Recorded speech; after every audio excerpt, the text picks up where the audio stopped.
The Seventh Man. A huge wave nearly swept me away, said the seventh man, almost whispery. It happened one September afternoon when I was 10 years old. The man was the last one to tell his story that night. The hands of the clock had moved past 10. The small group that huddled in a circle could hear the wind tearing through the darkness outside, heading west. It shook the trees, set the windows so rattling, and moved past the house with one final whistle. It was the biggest wave I had ever seen in my life, he said. A strange wave, an absolute giant. He paused. It just barely missed me, but in my place it swallowed everything that mattered most to me and swept it off to another world. It took years to find it again and to recover from the experience.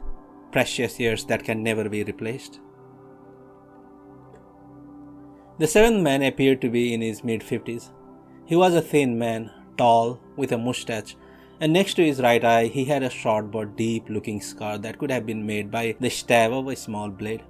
Stiff, bristly patches of white marked his short hair. His face had the look you see on people when they can't quite find the words they need. In his case, though, the expression seemed to have been there from long before, as though it were part of him. The man wore a simple blue shirt under a grey tweed coat, and every now and then he would bring his hand to his collar. None of those assembled there knew his name or what he did for a living. He cleared his throat, and for a moment or two his words were lost in silence. The others waited for him to go on. In my case, it was a wave, he said. There's no way for me to tell, of course, what it will be for each of you. But in my case, it just happened to take the form of a gigantic wave. It presented itself to me all of a sudden one day, without warning, in the shape of a giant wave, and it was devastating. I grew up in the seaside town in the S prefecture. It was such a small town, I doubt that any of you would recognize the name if I were to mention it. My father was the local doctor, and so I had a rather comfortable childhood. Ever since I could remember, my best friend was a boy I'll call K. His house was close to ours, and he was a grade behind me in school. We were like brothers, walking to and from school together, and always playing together when we got home. We never once fought during our long friendship. I did have a brother, 6 years older, but what with the age difference and differences in our personalities, we were never very close. My real brotherly affection went to my friend K. K was a frail, skinny little thing, with a pale complexion and a face almost pretty enough to be a girl's. He had some kind of speech impediment, though, which might have made him seem retarded to anyone who didn't know him. And because he was so frail, I always played his protector, whether at school or at home. I was kind of big and athletic, and the other kids all looked up to me. But the main reason I enjoyed spending time with Kay was that he was such a sweet, pure-hearted boy. He was not the least bit retarded, but because of his impediment, he didn't do too well at school. In most subjects, he could barely keep up. In art class, though, he was great. Just give him a pencil or pens and he would make pictures that were so full of life that even the teacher was amazed. He won prizes in one contest after another, and I'm sure he would have become a famous painter if he had continued with his art into adulthood. He liked to do seascapes. He'd go out to the shore for hours painting. I would often sit beside him watching the swift, precise movements of his brush, wondering how, in a few seconds, he could possibly create such lively shapes and colors where, until then, there had been only blank white paper. I realize now that it was a matter of pure talent. One year in September, a huge typhoon hit our area. The radio said it was going to be the worst in 10 years. The schools were closed and all the shops in town lowered their shutters in preparation for the storm. Starting early in the morning, my father and brother went around the house nailing shut all the storm doors, while my mother spent the day in the kitchen cooking emergency provisions. We filled bottles and canteens with water and packed our most important possessions in rucksacks for possible evacuation. To the adults, typhoons were an annoyance and a threat they had to face almost annually. But to the kids, removed as we were from such practical concerns, it was just a big circus, a wonderful source of excitement. Just after noon, the color of the sky began to change all of a sudden. There was something strange and unreal about it. I stayed outside on the porch, watching the sky, until the wind began to howl and the rain began to beat against the house with a weird, dry sound, like handfuls of sand. Then we closed the last storm door and gathered together in one room for the darkened house, listening to the radio. This particular storm did not have a great deal of rain, it said, but the winds were doing a lot of damage, blowing roofs off houses and capsizing ships. Many people had been killed or injured by flying debris. Over and over again, they warned people against leaving their homes. Every once in a while, the house would creak and shudder as if a huge hand was shaking it, and sometimes there would be a great crash of some heavy-sounding object against a storm door. My father guessed that these were tiles blowing off the neighbors' houses. For lunch, we ate the rice and omelets my mother had cooked, listening to the radio and waiting for the typhoon to blow past. But the typhoon gave no sign of blowing past. The radio said it had lost momentum almost as soon as it came ashore at S Prefecture, and now it was moving northeast at the pace of a slow runner. The wind kept up its savage howling as it tried to uproot everything that stood on land and carry it to the far ends of the earth. Perhaps an hour had gone by with the wind at its worst like this when a hush fell over everything. All of a sudden it was so quiet, we could hear a bird crying in the distance. My father opened the door a crack and looked outside. The wind had stopped and the rain had ceased to fall. Thick grey clouds edged across the sky and patches of blue showed here and there. The trees in the yard were still dripping their heavy burden of rainwater. "We're in the eye of the storm," my father told me. "It'll stay quiet like this for a while, maybe 15-20 minutes, kind of like an intermission. Then the wind will come back the way it was before." I asked him if I could go outside. He said I could walk around a little if I didn't go too far. "But I want you to come right back here at the first sign of wind." I went out and started to explore. It was hard to believe that the wild storm had been blowing there until a few minutes before. I looked up at the sky. I felt the storm's great eye, up there, fixing its cold stare on all of us below. No such eye existed, of course. We were just in the momentary quiet spot at the center of the pool of whirling air. While the grown-ups checked for damage to the house, I went down to the beach. The road was littered with broken tree branches, some of them thick pine boughs that would have been too heavy for an adult to lift alone. There were shattered roof tiles everywhere, cars with cracked windshields, and even a doghouse that had tumbled into the middle of the street. A big hand might have swung down from the sky and flattened everything in its path. Kay saw me walking down the road and came outside. "Where are you going?" he asked. "Just down to look at the beach," I said. Without a word, he came along with me. He had a little white dog that followed after us. "The minute we get any wind, though, we're going straight back home," I said, and Kay gave a silent nod. The shore was 200 yards a walk from my house. It was lined with a concrete breakwater, a big dike that stood as high as I was tall in those days. We had to climb a short stairway to reach the water's edge. This was where we came to play almost every day, so there was no part of it we didn't know well. In the eye of the typhoon, though, it all looked different. The color of the sky and of the sea, the sound of the waves, the smell of the tide, the whole expanse of the shore.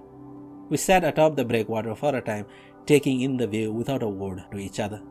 We were supposedly in the middle of a great typhoon, and yet the waves were strangely hushed. And the point where they washed against the beach was much farther away than usual, even at low tide. The white sand stretched out before us as far as we could see. The whole huge space felt like a room without furniture, except for the band of float sand that lined the beach. We stepped down to the other side of the breakwater and walked along the broad beach, examining the things that had come to rest there.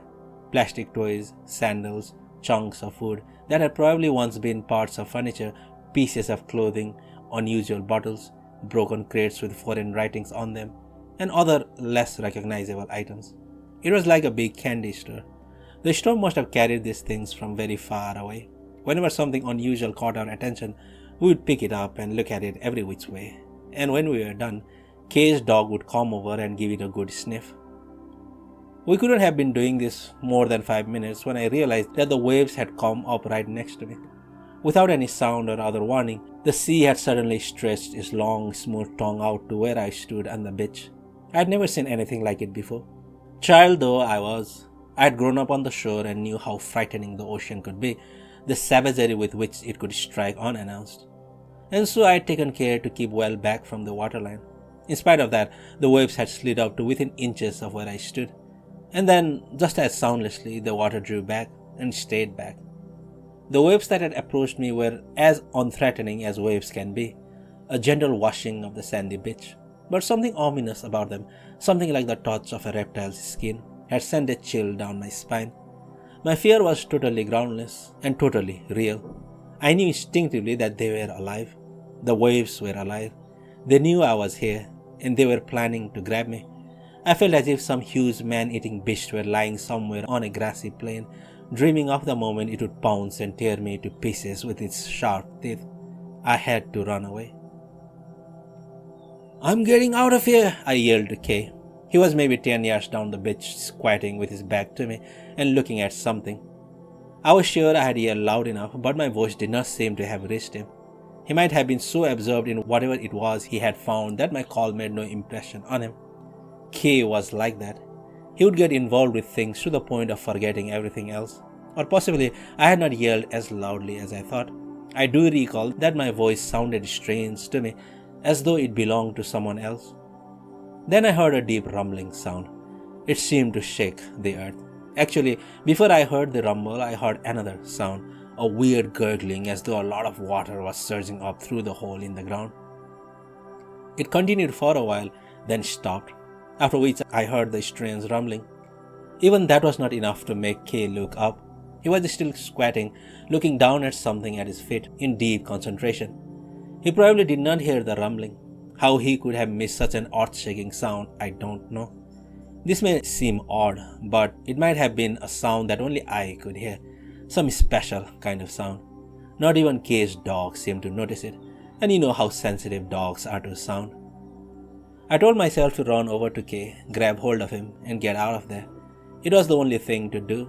I knew that the wave was coming, and Kay didn't know. As clearly as I knew what I ought to be doing, I found myself running the other way, running full speed toward the dike, alone. What made me do this, I'm sure, was fear. A fear so overpowering it took my voice away and set my legs to running on their own. I ran stumbling along the soft sand beach to the breakwater, where I turned and shouted to Kay. "Hurry, Kay! Get out of there! The wave is coming!" This time my voice worked fine. The rumbling had stopped, I realized, and now, finally, Kay heard my shouting and looked up. But it was too late. A wave like a huge snake with its head held high, poised to strike, was racing toward the shore. I had never seen anything like it in my life. It had to be as tall as a 3-story building. Soundlessly, in my memory at least, the image is soundless. It rose up behind Kay to block out the sky. Kay looked at me for a few seconds, uncomprehending. Then, as if sensing something, he turned toward the wave. He tried to run, but now there was no time to run. In the next instant, the wave had swallowed him. It hit him full on, like a locomotive at full speed. The wave crashed onto the beach, shattering into a million leaping waves that flew through the air and plunged over the dike where I stood. I was able to dodge its impact by ducking behind the breakwater. The spray wet my clothes, nothing more. I scrambled back up onto the wall and scanned the shore. By then the wave had turned, and with a wild cry, it was rushing back out to sea. It looked like part of a gigantic rug that had been yanked by someone at the other end of the earth. Nowhere on the shore could I find any trace of Kay or of his dog. There was only the empty beach. The receding wave had now pulled so much water out from the shore it seemed to expose the entire ocean bottom.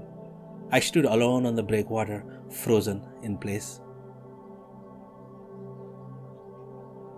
The silence came over everything again, a desperate silence, as though sound itself had been ripped from earth. The wave had swallowed Kay and disappeared into the far distance. I stood there, wondering what to do. Should I go down to the beach? Kay might be down there somewhere, buried in the sand. But I decided not to leave the dike. I knew from experience that big waves often came in 2s or 3s. I'm not sure how much time went by, maybe 10 or 20 seconds of eerie emptiness, when, just as I had guessed, the next wave came. Another gigantic roar shook the beach, and again, after the sound had faded, another huge wave raised its head to strike. It towered before me, blocking out the sky like a deadly cliff. This time, though, I didn't run. I stood rooted to the seawall, entranced, waiting for it to attack. What good would it do to run, I thought, now that K had been taken? Or perhaps I simply froze, overcome with fear. I can't be sure what it was that kept me standing there. The second wave was just as big as the first, maybe even bigger. From far above my head it began to fall, losing its shape, like a brick wall slowly crumbling. It was so huge that it no longer looked like a real wave. It seemed to be some other thing, something from another, far-off world, that just happened to assume the shape of a wave. I steadied myself for the moment the darkness would take me. I didn't even close my eyes. I remember hearing my heart pound with incredible clarity. The moment the wave came before me, however, it stopped. All at once it seemed to run out of energy, to lose its forward motion and simply hover there, in space, crumbling in stillness. And in its crest, inside its cruel, transparent tongue, what I saw was K. Some of you may find this impossible to believe, and if so, I don't blame you. I myself have trouble accepting it even now. I can explain what I saw any better than you can, but I know it was no illusion, no hallucination. I am telling you as honestly as I can what happened at that moment, what really happened. In the tip of the wave, as if enclosed in some kind of transparent capsule, floated K's body, reclining on his side. But that is not all. K was looking straight at me, smiling. There, right in front of me, close enough so that I could have reached out and touched him, was my friend K, who only moments before had been swallowed by the wave. And he was smiling at me, not with an ordinary smile. It was a big, wide open grin that literally stretched from ear to ear. His cold, frozen eyes were locked on mine. He was no longer the K I knew, and his right arm was stretched out in my direction, as if he were trying to grab my hand and pull me into that other world where he was now. A little closer and his hand would have caught mine, but having missed, K then smiled at me one more time, his grin wider than ever. I seemed to have lost consciousness at that point. The next thing I knew, I was in bed in my father's clinic. As soon as I awoke, the nurse went to call my father, who came running. He took my pulse, studied my pupils, and put his hand on my forehead. I tried to move my arm, but I couldn't lift it. I was burning with fever, and my mind was clouded. I had been wrestling with a high fever for some time, apparently. "You've been asleep for 3 days," my father said to me. A neighbor who had seen the whole thing had picked me up and carried me home. They had not been able to find K. I wanted to say something to my father. I had to say something to him, but my numb and swollen tongue could not form words. I felt as if some kind of creature had taken up residence in my mouth. My father asked me to tell him my name, but before I could remember what it was, I lost consciousness again, sinking into darkness. Altogether, I stayed in bed for a week on liquid diet. I vomited several times and had bouts of delirium. My father told me afterward I was so bad that he had been afraid that I might suffer permanent neurological damage from the shock and high fever. One way or another, though, I managed to recover, physically at least, but my life would never be the same again. They never found K's body. They never found his dog either. Usually when someone drowned in that area, the body would wash up a few days later on the shore of a small inlet to the east. K's body never did. The big waves probably carried it far out to sea, too far for it to reach the shore. It must have sunk to the ocean bottom to be eaten by the fish. The search went on for a very long time, thanks to the cooperation of the local fishermen, but eventually it petered out. Without a body, there was never any funeral. Half crazed, K's parents would wander up and down the beach every day, or they would shut themselves up at home, chanting sutras. As great a blow as this had been for them, though, K's parents never chided me for having taken their son down to the shore in the midst of a typhoon. They knew how I had always loved and protected K as if he had been my own little brother. My parents, too, made a point of never mentioning the incident in my presence. But I knew the truth. I knew I could have saved K if I had tried. I probably could have run over and dragged him out of the reach of the wave. It would have been close. But as I went over the timing of the events in memory, it always seemed to me that I could have made it. As I said before, though overcome with fear, I abandoned him there and saved only myself. It pained me all the more that K's parents failed to blame me and that everyone else was so careful never to say anything to me about what had happened. It took me a long time to recover from the emotional shock. I stayed away from school for weeks. I hardly ate a thing and spent each day in bed staring at the ceiling. Kay was always there, lying in the wave tip, grinning at me, his hand outstretched, beckoning. I couldn't get that sharing image out of my mind, and when I managed to sleep, it was there in my dreams. Except that in my dreams, Kay would hop out of his capsule in the wave and grab my wrist to drag me back inside him. And then there was another dream I had. I'm swimming in the ocean. It's a beautiful summer afternoon, and I'm doing an easy breaststrokes far from shore. The sun is beating down on my back and the water feels good. Then, all of a sudden, someone grabs my right leg. I feel an ice-cold grip on my ankle. It's so strong, too strong to shake off. I'm being dragged down under the surface. I see Kay's face there. He has the same huge grin, split from ear to ear, his eyes locked on mine. I try to scream, but my voice will not come. I swallow water and my lungs start to fill. I wake up in the darkness screaming, breathless, drenched in sweat. At the end of the year, I pleaded with my parents to let me move to another town. I couldn't go on living in sight of the beach where Kay had been swept away, and my nightmares wouldn't stop. If I didn't get out of there, I'd go crazy. My parents understood and made arrangements for me to live elsewhere. I moved to Nagato Prefecture in January to live with my father's family in a mountain village near Komoro. I finished elementary school in Nagano and stayed on through junior and senior high school there. I never went home, even for holidays. My parents came to visit me now and then. I live in Nagano to this day. I graduated from a college of engineering in the city of Nagano and went to work for a precision tool maker in the area. I still work for them. I live like anybody else. As you can see, there's nothing unusual about me. I'm not very sociable, but I have a few friends I go mountain climbing with. Once I got away from my hometown, I stopped having nightmares all the time. They remained a part of my life though. They would come to me now and then, like bill collectors at the door. It happened whenever I was on the verge of forgetting, and it was always the same dream, down to the smallest detail. I would wake up screaming, my sheets soaked with sweat. This is probably why I never married. I didn't want to wake someone sleeping next to me with my screams in the middle of the night. I have been in love with several women over the years, but I never spent a night with any of them. The terror was in my bones. It was something I could never share with another person.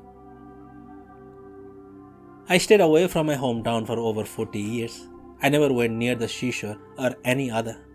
I was afraid that if I did, my dream might happen in reality. I had always enjoyed swimming, but after that day, I never even went to a pool. I wouldn't go near deep rivers or lakes. I avoided boats and wouldn't take a plane to go abroad. Despite all these precautions, I couldn't get rid of the image of myself drowning. Like Kay's cold hand, this dark premonition caught hold of my mind and refused to let go. Then, last spring, I finally revisited the beach where Kay had been taken by the wave. My father had died of cancer the year before, and my brother had sold the old house. In going through the storage shed, he had found a cardboard carton crammed with childhood things of mine, which he sent to me in Nagano. Most of it was useless junk, but there was one bundle of pictures that Kay had painted and given to me. My parents had probably put them away for me as a keepsake of Kay, but the pictures did nothing but reawaken the old terror. They made me feel as if Kay's spirit would bring back to life from them, and so I quickly returned them to their paper wrapping, intending to throw them away. I couldn't make myself do it, though. After several days of indecision, I opened the bundle again and forced myself to take a long, hard look at Kay's watercolors. Most of them were landscapes, pictures of the familiar stretch of ocean and sand beach and pine woods and the town, and all done with that special clarity and coloration I knew so well from Kay's hand. They were still amazingly vivid despite the years, and had been executed with even greater skill than I recalled. As I lived through the bundle, I found myself steeped in warm memories. The deep feelings of the boy Kay were there in his pictures, the way his eyes were opened on the world. The things we did together, the places we went together began to come back to me with great intensity, and I realized that his eyes were my eyes, that I myself had looked upon the world back then with the same lively, unclouded vision as the boy who walked by my side.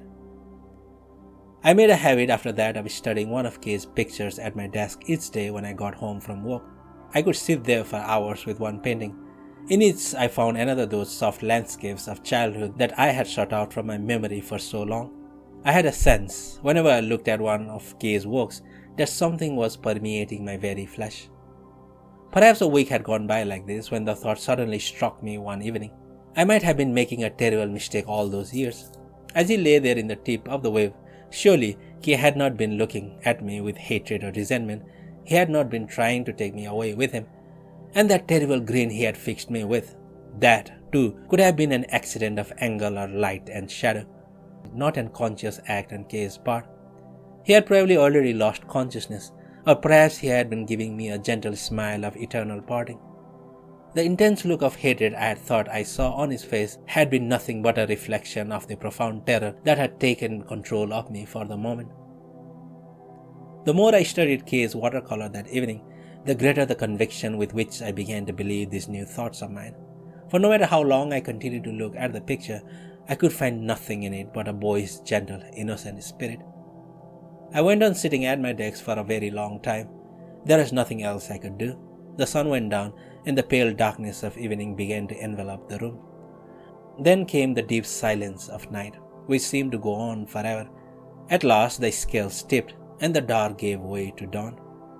The new day's sun tinged the sky with pink, and the birds awoke to sing. It was then I knew I must go back. I threw a few things in a bag, called the company to say I would not be in, and boarded a train for my old hometown. I did not find the same quiet little seaside town that I remembered.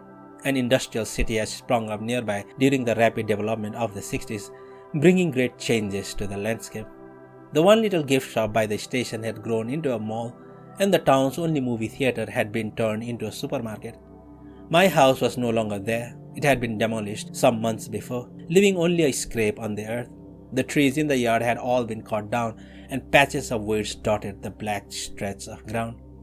Kay's old house had disappeared as well, having been replaced by a concrete parking lot full of commuters' cars and vans. Not that I was overcome by sentiment. The town had ceased to be mine long before. I walked down to the shore and climbed the steps of the breakwater. On the other side, as always, the ocean stretched off into the distance, unobstructed, huge, the horizon a single straight line. The shoreline, too, looked the same as it had before. The long beach, the lapping waves, people strolling at the water's edge. The time was after 4 o'clock, and the soft sun of late afternoon embraced everything below as it began its long, almost meditative descent to the west. I lowered my bag to the sand and sat down next to it in silent appreciation of the gentle seascape. Looking at this scene, it was impossible to imagine that a great typhoon had once raged here, that a massive wave had swallowed my best friend in all the world. There was almost no one left now, surely, who remembered those terrible events. It began to seem as if the whole thing were an illusion that I had dreamed up in vivid detail. And then I realized that the deep darkness inside me had vanished. Suddenly as it had come, I raised myself from the sand, and without bothering either to take off my shoes or roll up my cuffs, I walked into the surf to let the waves lap at my ankles. Almost in reconciliation, it seemed, the same waves that had washed up on the beach when I was a boy were now fondly washing my feet, soaking black my shoes and pant cuffs. There would be one slow-moving wave, then a long pause, and then another wave would come and go. The people passing by gave me odd looks, but I didn't care. I had found my way back again at last. I looked up at the sky. A few grey cotton chunks of cloud hung there, motionless.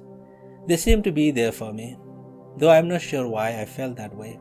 I remember having looked up at the sky like this in search of the eye of the typhoon, and then inside me the axis of time gave one great heave.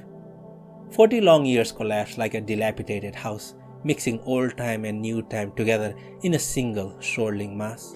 All sounds faded, and the light around me shuddered. I lost my balance and fell into the waves. My heart throbbed at the back of my throat, and my arms and legs lost all sensation. I lay that way for a long time, face in the water, unable to stand. But I was not afraid. No, not at all. There was no longer anything for me to fear.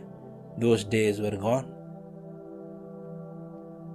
I stopped having my terrible nightmares. I no longer wake up screaming in the middle of the night, and I am trying now to start life over again. No, I know it's probably too late to start again. I may not have much time left to live, but even if it comes too late, I am grateful that, in the end, I was able to attain a kind of salvation, to effect some sort of recovery. Yes, grateful. I could have come to the end of my life unsaved, still screaming in the dark, afraid. The seventh man fell silent and turned his gaze upon each of the others. No one spoke or moved or even seemed to breathe. All were waiting for the rest of his story. Outside, the wind had fallen and nothing stirred. The seventh man brought his hand to his collar once again, as if in search of words. They tell us that the only thing we have to fear is fear itself. But I don't believe that, he said. Then a moment later he added, Oh, the fear is there all right. It comes to us in many different forms, at different times, and overwhelms us. But the most frightening thing we can do at such times is to turn our backs on it, or to close our eyes. For then we take the most precious thing inside us and surrender it to something else. In my case, that something was the way.